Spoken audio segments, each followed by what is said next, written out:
Hello, Morongo Basin, and listeners around the world online at Z107.7fm.com. Here is the Z107.7 local news for Friday, June 27th, 2025.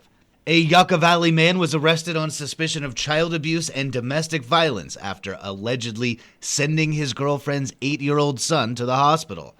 On Tuesday, San Bernardino County Sheriff's deputies say they responded to a report from a victim who said she had been attacked by her boyfriend. Deputies identified the boyfriend as Tresjun Roper, 31. During their investigation, deputies say that Roper struck the victim's 8-year-old son on Monday, then struck the victim on Tuesday. Deputies say that the child had signs of bruising consistent with being struck and was taken to a hospital for evaluation for injuries. Roper was taken into custody in the 7000 block of Dumosa Avenue in Yucca Valley.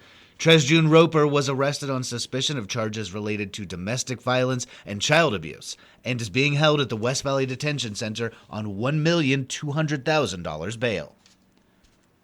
2 men with knives entered a business in Yucca Valley yesterday afternoon demanding money, but ultimately fled the scene empty-handed. At approximately 1:30 p.m. on Wednesday, deputies from the Morongo Basin Sheriff's Station were called to Dragon Massage, located at 55413 29 Palms Highway in Yucca Valley. According to the Sheriff's Department, 2 adult men came into the business, and one of the men requested a massage when informed that the business wasn't open yet. One of the 2 suspects pulled out a machete and demanded money. Both suspects were said to have fled the scene before they could secure any cash. The suspects were described as Asian males, but no further description was given. Deputies conducted a search of the premises but did not locate the suspects. They did collect camera footage and are asking for the public's help. Anyone with information regarding this incident is asked to contact Deputy Gamino of the Morongo Basin Sheriff's Station at 760-365-9413. The Animal Action League is holding their world-famous drive-through nail trim-only clinic today. From 10 a.m. until 2 p.m., you can have your pet's nails trimmed for only $8 a pet. No appointment is necessary. The Animal Action League is located at 62762 29 Palms Highway in Joshua Tree. Remember that this is a nail trim-only clinic. No vaccine or microchip services will be offered. The Animal Action League reserves the right to refuse service based on pets' temperament, as well as the temperament of their owners. Throw Rag has reunited for a special show at the High Desert's newest venue, Mojave Gold. They'll be supported by a local act, the Hot Patooties, along with Mad Tab. If you don't know the history of Throw Rag, here's Z107.7's own DJ Kim, who is also the bassist for the Hot Patooties, to explain. I'm very, very excited because my band, the Hot Patooties, are opening up for Throw Rag this Friday, the 27th, at Mojave Gold. Not only am I just excited to be playing Mojave Gold, because we've been wanting to play there anyway since they reopened, because some very lovely people are behind it that we know, and we're very excited about it. And also, we are all huge fans of Throw Rag. It's Sean Wheeler's band from before he did like his solo stuff and the Snake Charmer stuff and that kind of thing. He had a band called Throw Rag, and we would all go see him. Any opportunity they would be playing, I would be seeing them in Southern California, and then my bandmates would be seeing them up in Northern California. And then we all saw them together last year at Punk Rock Bowling and just went nuts. We lost it. So we were so excited to see them. And then when they were going to be, Beth saw that there weren't opening bands, and she reached out and said, yes, let's do that. So that's how it kind of just worked out. Like, we just got very lucky. A little self-insert. I love it. Kind of, yeah. Fortune favors the bold, Kim. And there might have been a recommendation from someone as well. But I've kind of heard different stories about that. So definitely shout outs to anyone who ever recommends us for a show like that, because it is so appreciated, and it's definitely the type of band we should be playing with. And I think that your band, the Hot Patooties, even if you don't know Throw Rag, you should just go see the Hot Patooties. Yeah, Hot Patooties thank you, are Jeff. Fantastic. Your new songs are tremendous. And thank you. And I do believe Mad Tab is opening, and I haven't seen them, but I'm sure they'll be great if they're going to be playing the show. Hopefully we'll see some people Friday at Mojave Gold with Mad Tab, the Hot Patooties, and Throw Rag. It'll be a party for sure. The show starts at Mojave Gold tonight at 7 p.m. Mojave Gold is located at 56193 29 Palms Highway in Yucca Valley. Tonight's show is $25 and open to those 21 and older. Grab your Spam Masubi and get ready to party. The City of 29 Palms Parks and Recreation Department is hosting a summer luau party today at Lucky Park Pool. The event will feature tons of fun and begins tonight at 6:30 p.m. Regular pool pricing applies. If you are hearing this over the airwaves, then you have at least a passing interest in radio. And there's an event this weekend that can help you explore the world of radio beyond the FM dial. Online news editor Robert Hayden joins us with this dispatch. The Morongo Basin Amateur Radio Club, or MBARC, has been transmitting and receiving out of the high desert since 1971. And this Saturday and Sunday, they'll be holding a field day out of the Yucca Mesa Community Center. I spoke with Larry Malika from the MBARC about amateur radio and why communication over the airwaves still matters in the age of the internet. Yeah, why do people fool around with amateur radio when they could just pick up their smartphone and call someone on the other side of the earth? If you saw a guy fishing on a pier, would you ask him, why are you doing this when you can go to that supermarket right there and buy some really nice fish? You wouldn't ask him that because you already know the answer. The man likes to fish. It's kind of like that. It's for the challenge. Some people like emergency preparedness. They may be part of like search and rescue or have ties to other emergency organizations locally. In some cases, they're just maybe preppers living in a compound out in the desert somewhere. But they want some means of communications that is independent from the communications infrastructure, which is sometimes vulnerable.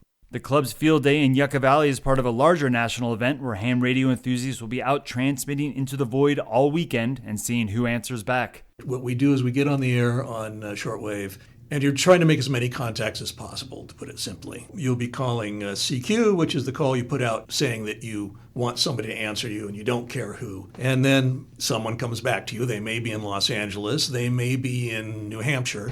You have a little exchange of information, you record the contact on a computer, and you go on to the next one. We're not really in it for the points. We're mostly there to have fun and play with radios. The Morongo Basin Amateur Radio Club will be out setting up antennas and equipment today at the Yucca Mesa Community Center. The event itself runs 24 hours from Saturday at 11 a.m. to Sunday at the same time. And if you're already into amateur radio, you don't have to physically head down there. The easiest way is on the repeater system we have. Covers the valley pretty good, and I'm usually listening to that thing.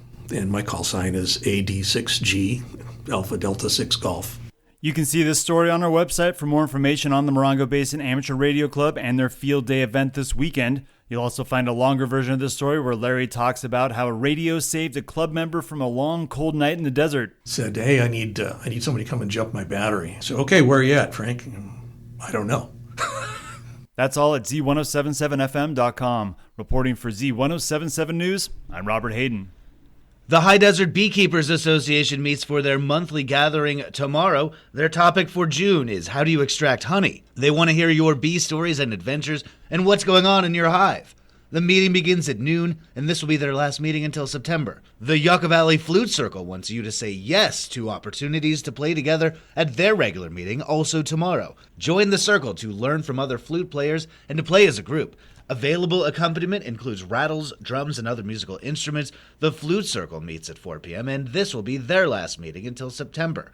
Both the beekeeping meeting and the Flute Circle are happening tomorrow at Rainbow Stew, located at 55509 29 Palms Highway in Yucca Valley.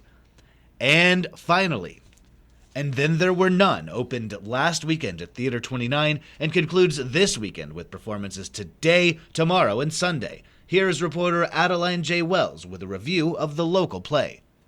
I had the pleasure of attending a matinee performance of Theater 29's production of And Then There Were None, directed by Catherine Ferguson. The play is based on the murder mystery novel written by Agatha Christie. It takes place in late 1930s England when 10 unsuspecting strangers are invited to a remote island mansion. As time goes on, it becomes clear that they have all been invited to atone for past sins. The luxury seaside getaway then becomes a quest for survival and escape. The costumes and set were well designed to match the era and setting. All characters donned classic 1930s garb, from a traditional maid uniform and blouses with pearls to suits accentuated with pocket chains, canes, and bow ties. The entire performance took place within the confines of one room on set, decorated minimally to convey the cold, removed island setting, enhanced with ominous music and a moving seascape as a backdrop. The few additions of art, including the toy soldier display crafted by Frank Harwood, allow for the mystery to unfold in the spaces between. The play was composed of a sizable cast conveying vastly different, complex characters.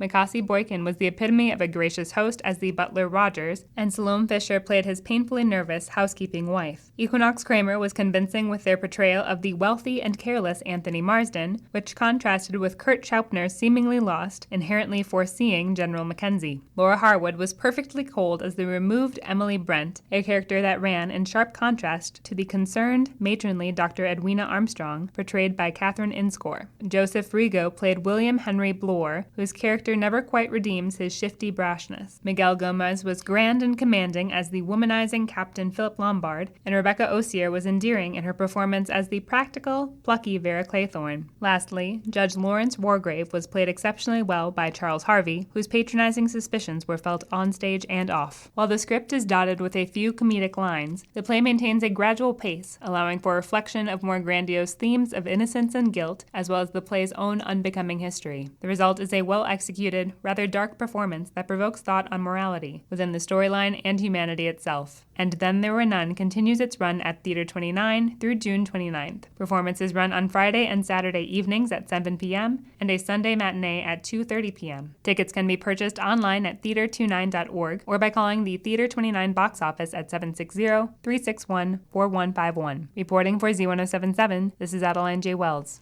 That's our local news. Hear local news 7 times a day, 7 days a week at 7, 8, 9, noon, 4, 5, and 6. Reporting for the Morongo Basin News Leader, the award-winning Z107.7 Local News, I'm News Director Jeff Harmetz.